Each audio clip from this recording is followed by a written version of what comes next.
Hola, de nuevo en un nuevo podcast para conocer un poco más de quiénes van a ser los protagonistas en el próximo Congreso del Loro Parque aquí en Tenerife, con el tema principal de la avicultura de los papagayos a nivel mundial.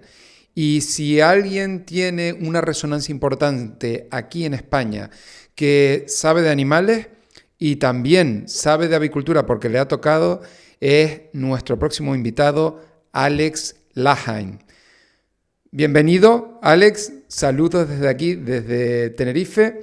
Y te voy a preguntar algo desde el principio para que te conozcan los que nos escuchan y los que nos ven.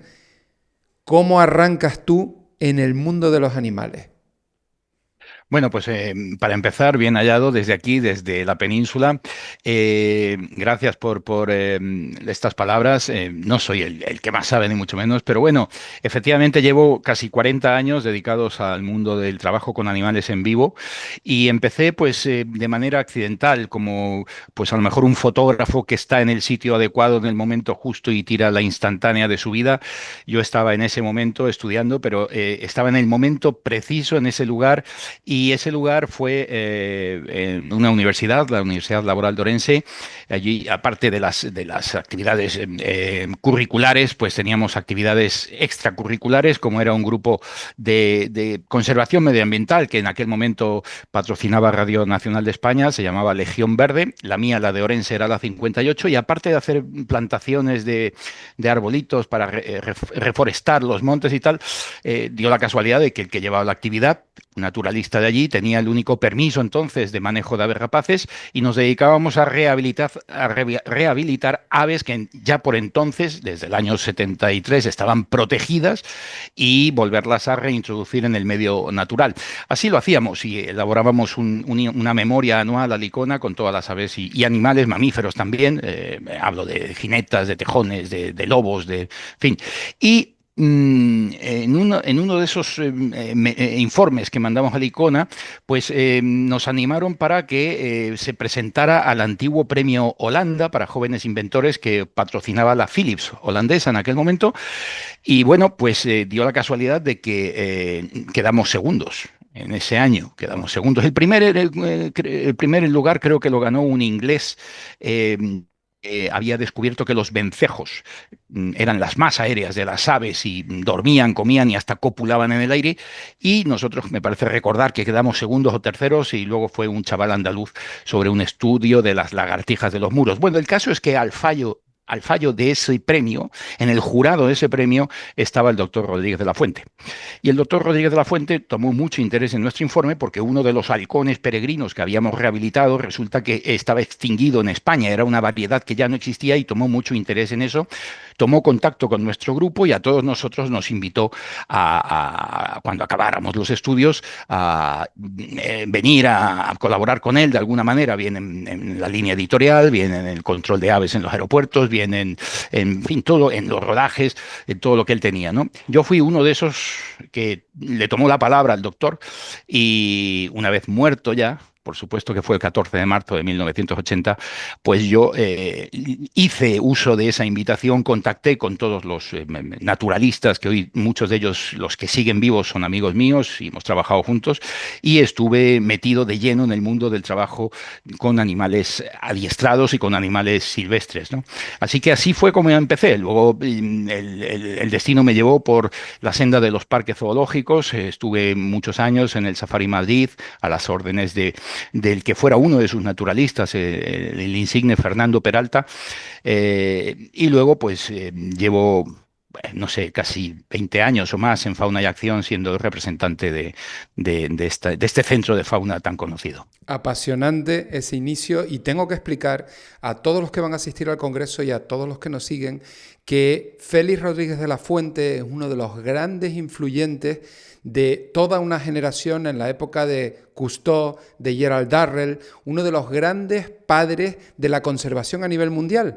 Alguien que tuvo la gran ventaja de trabajar con animales bajo cuidado humano y con animales en la naturaleza. Invito a todos los que nos están oyendo y viendo en estos momentos a que busquen Félix Rodríguez de la Fuente y vean un solo documental de aquella época para que se inspiren, porque es inspirador, y ahí estamos los cachorros de Félix y tú en primera persona, que son muy importantes porque España vive la conservación gracias a lo que vivimos en El hombre y la tierra, unos documentales maravillosos que están reeditados y todavía se pueden ver en las redes sociales, se pueden encontrar capítulos que son apasionantes y que nos enseñaron mucho de naturaleza y fauna con animales también que eran trabajados y conociendo cómo era cuidar los animales, porque igual que te voy a citar a alguien, me voy a ir muy atrás, a Charles Darwin, que tenía un conocimiento enorme porque había criado palomas, había criado animales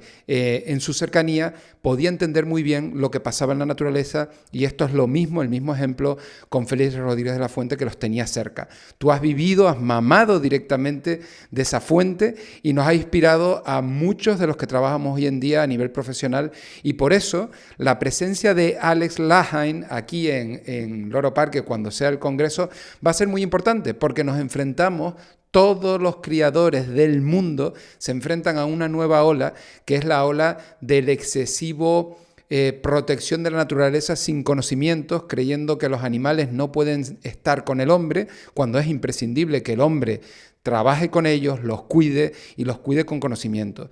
Y ese es el tema que quiero que me cuentes un poco. ¿Qué nos vas a contar, aunque sea muy poquito? ¿Qué tema quieres tratar cuando vengas aquí al Loro Parque? Porque no va a ser del oro. Efectivamente, has abierto el melón del problema real que tenemos nosotros a día de hoy. Félix, efectivamente, trabajaba con animales adiestrados, no es ningún secreto. Gracias a eso se podían grabar imágenes que no tenía nadie, efectivamente. Y esta posibilidad que tuvo Félix de trabajar con animales era gracias a que él era un gran humanista. Es decir, él tenía claro que los animales y la naturaleza hay que conservarlos, hay que cuidarlos, pero por encima de todo está el ser humano. Y si había que decidir entre que viviera un pastor porque el lobo le atacaba a las ovejas y lo dejaba en la calle, o había que controlar la población de lobos, él al final decía, no, justamente el ser humano está el primero y hay que controlarlo. Bueno, este tema del humanismo hoy en día está en la picota. Y está en la picota porque nosotros, la mayoría de la población, hemos permitido que se encuentre en la picota. Porque hemos visto un enemigo muy lejano que hemos pensado que jamás nos iba a afectar a los que trabajamos con animales o nos relacionamos con ellos de alguna manera, ¿verdad?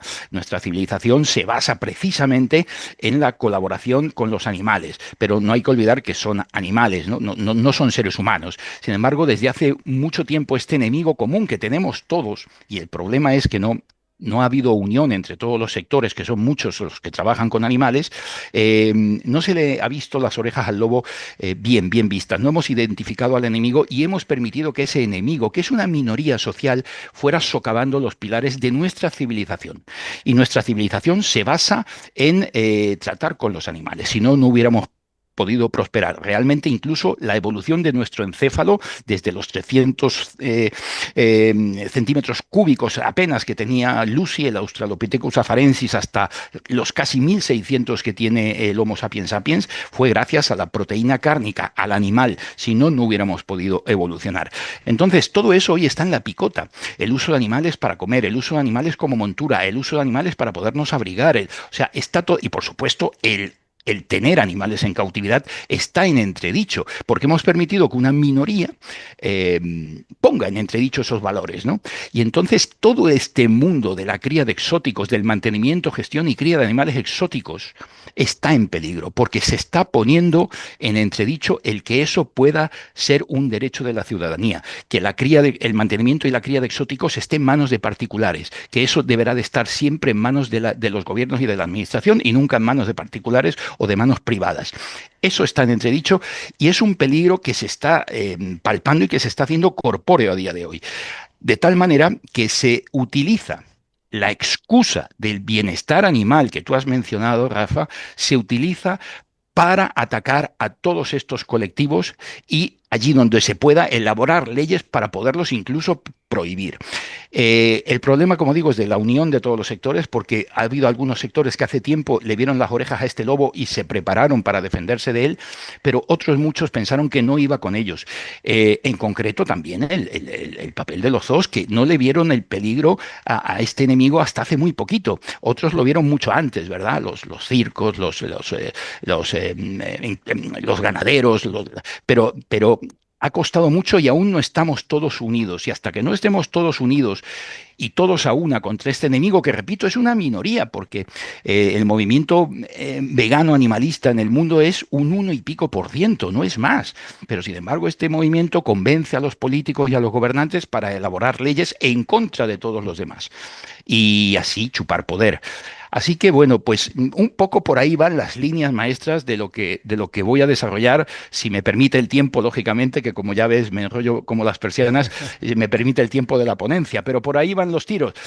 No soy un gran criador experto en loros y en guacamayos, mi papel va a ser otro muy distinto, y es quizá informar y divulgar a la gente de lo que se nos viene encima, que no es poco. Alex, la divulgación y que te enrolles como una persiana y que cuentes cosas es lo que da el conocimiento. Y realmente sabemos que parte de todo este gran problema es por desconocimiento, porque nos hemos alejado de la naturaleza, estamos en nuestras jaulas, que son las ciudades, y las nuevas generaciones han perdido el contacto con la naturaleza. Por eso te vamos a tener aquí, lo vamos a debatir y nos vas a dar tu experiencia, y sobre todo muchas personas van a poder identificar cuál es la realidad y tener argumentos para defender una pasión, que es el cuidado de los animales y, por ende, la conservación de los mismos. O sea que, Alex, te voy a dejar aquí. Saludamos a todos los que nos vienen a ver. Si quieres dar un mensaje a los congresistas para que se encuentren contigo aquí, porque vamos a hablar de muchos temas, te dejo un momentito y nos despedimos. Bueno, pues nada, el mensaje es simplemente que a mí, en fin, me va a encantar ir a este 11º Congreso de Guacamayos que organiza el Loro Parque en Tenerife, porque sé que es un altavoz muy importante. Y aquí esta guerra, esta lucha que tenemos contra una minoría que nos quiere prohibir directamente a ti y a mí, a todos los que trabajamos con animales, no estamos viendo más que excusas para cerrar explotaciones ganaderas, palos en las ruedas a todo el mundo, parques que se cierran, parques zoológicos que se cierran por la presión del animalismo, que no es animalismo radical, o sea, no existe el animalismo no radical, simplemente es la presión de estos grupos minoritarios la que logra que los parques echen el cierre. No hay más que ver cómo languidecen 30 ballenas en Canadá ahora mismo, o los 14 cetáceos que hay en el sur de Francia, en Antibes, que ahí siguen desde enero acorralados, ¿verdad? Sin que les den una salida, ¿verdad? Y que no dejan que vayan a un parque porque, como es un parque zoológico, pues eso tiene mala fama. Bueno, pues yo voy a aprovechar como un tesoro el poder estar presente en este congreso, porque sé que el altavoz es muy importante y esta guerra se basa su éxito en llegar a la máxima gente posible, es decir, la potencia del altavoz, el mensaje que llegue a todo el mundo para que todo el mundo se entere realmente de lo que está pasando aquí en el sector de los animales, de la gente que trabajamos con animales, y que no sale en prime time en ninguna cadena de televisión. Esto creo que servirá para que llegue el mensaje a todo el mundo. Sin ninguna duda. Alex y nuestros congresistas les estamos esperando. Lo vamos a pasar fantástico y vamos a aprender mucho.